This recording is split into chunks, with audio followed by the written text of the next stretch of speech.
कि सारंगपुर युद्ध में विजयी होने के बाद जब कुंभा रणमल राठौड़ के साथ पुनः चित्तौड़ लौटा, तब यहां एक दिन आवेश में आकर के इसने राघव देव की हत्या करवा दी थी।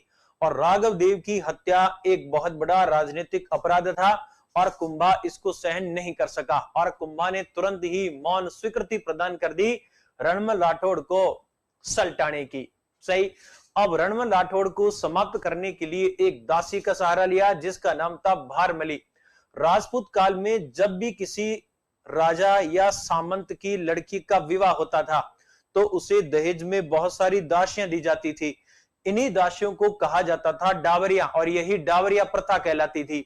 यदि इनमें से कोई ज्यादा सुंदर होती थी तो उसे राजपूत शासक या सरदार अपनी उपरानी के रूप में या रखेल के रूप में रख लेते थे। तो जब हंसाबाई का विवाह हुआ तो रणमल राठौड़ ने हंसाबाई को भी दहेज में बहुत सारी दासियां दी।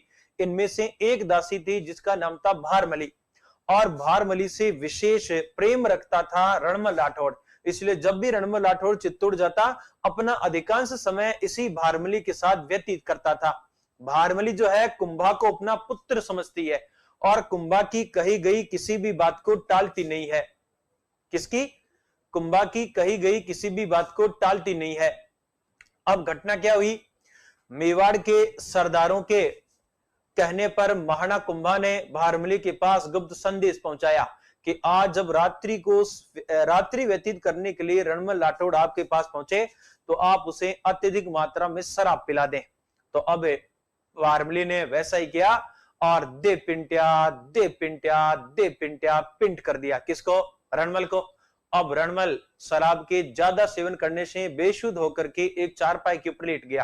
पीछे से कुंभा के कुछ सैनिक पहुंचे और उन्होंने आकर के इसे एक चारपाई के बंधवा दिया और फिर एक अटैक हुआ और उसी अटैक में रणमल राठौड़ जो है वो मारा गया।